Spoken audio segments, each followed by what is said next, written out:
भारत ने champions trophy के लिए पाकिस्तान आने से इनकार कर दिया। भारतीय मीडिया के मुताबिक इंडिया चैंपियंस ट्रॉफी में अपने मैचेस दुबई में खेलना चाहता है। बीसीसीआई ने फैसले से पीसीबी और दीगर स्टेक होल्डर्स को आगाह कर दिया। चैंपियंस ट्रॉफी 19 फरवरी से शुरू होगी।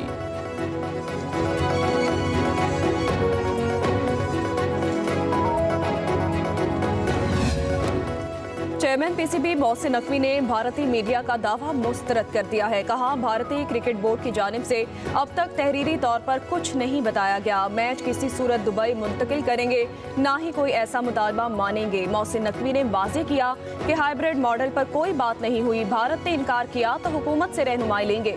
भारत खेलों में सियासत को मुलविस ना करे। किसी को एतराज़ है तो तहरीरी तौर पर आगाह करे। कहा, चैंपियंस ट्रॉफी के लिए आने वाली तमाम टीमों को मुकम्मल सिक्योरिटी फराहम करेंगे।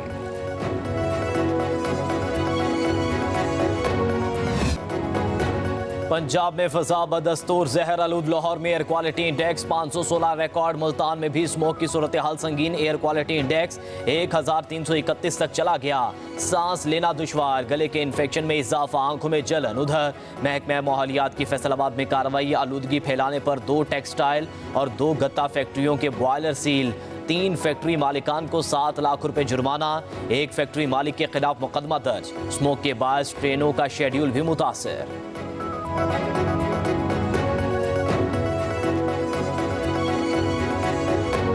पंजाब में स्मोक की बिगड़ती सूरत हाल पर महकमा माहौलियात का बड़ा इकदाम। तफरीही और तारीखी मकामात पर दाखिला बंद कर दिया गया।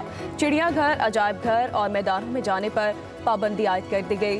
लाहौर, गुजरांवाला, फैसलाबाद, मुल्तान डिवीजन्स में नई पाबंदियों का इतलाक 17 नवंबर तक होगा।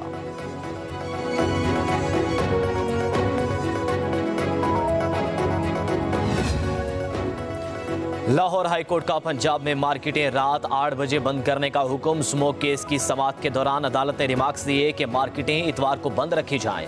वर्क फ्रॉम होम की पॉलिसी शुरू करने की हिदायत। हाईकोर्ट का धुआं छोड़ने वाली गाड़ियों के मोटरवे और रिंग रोड पर पाबंदी लगाने और लाहौर में बसों, ट्रक, ट्रॉलर का दाखिला रोकने के लिए इकदाम करने का हुक्म। जस्टिस शाहिद करीम ने रिमार्क्स दिए, असल आलूदगी का बायस हैवी ट्रैफिक का धुआं छोड़ना है। बसों को 50-50 हज़ार जुर्माने करें तो कैसे ठीक नहीं होंगे। कहा, स्मोक के हवाले से इमरजेंसी की सूरत हाल का सामना है। ये इकदाम करने से स्मोक 1 साल में कंट्रोल नहीं हो जाएगी। 5 साल तक नताज आना शुरू होंगे।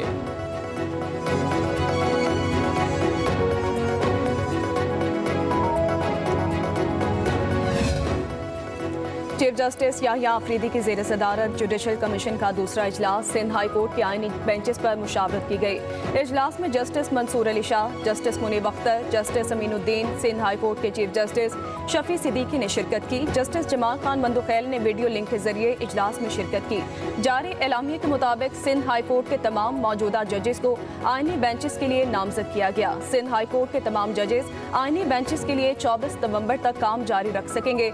जुडिशल कमीशन का आइंदा इजलास 25 नवंबर को होगा। चीफ जस्टिस याहिया अफरीदी की ज़ेर सदारत सुप्रीम जुडिशल काउंसिल का भी इजलास। इस्लामाबाद हाई कोर्ट के 6 जजेस के खत पर गौर किया गया। एलामिया के मुताबिक कोड ऑफ कंडक्ट के मामले पर मुशावरत के दायरा कार को वसी करने का फैसला किया गया। आइंदा इजलास में कोड ऑफ कंडक्ट तरमीम पर गौर किया जाएगा।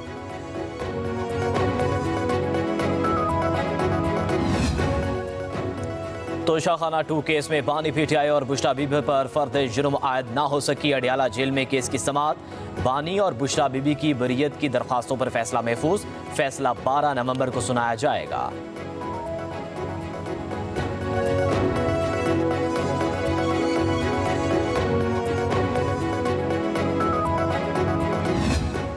छब्बीसवीं आईनी तरमीम के खिलाफ सुप्रीम कोर्ट में दरखास्तें दायर। बैरिस्टर सलाउद्दीन, सरदार अख्तर मेंगल और दीगर ने रुजू कर लिया।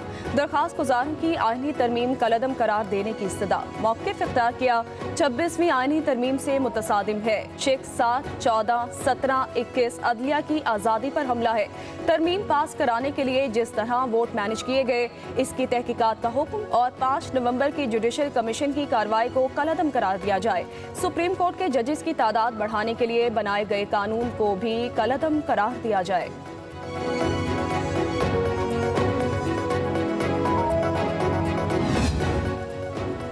इस्लामाबाद हाई कोर्ट का पीटीआई रहनुमाओं की बानी पीटीआई से मंगल को मुलाकात कराने का हुक्म।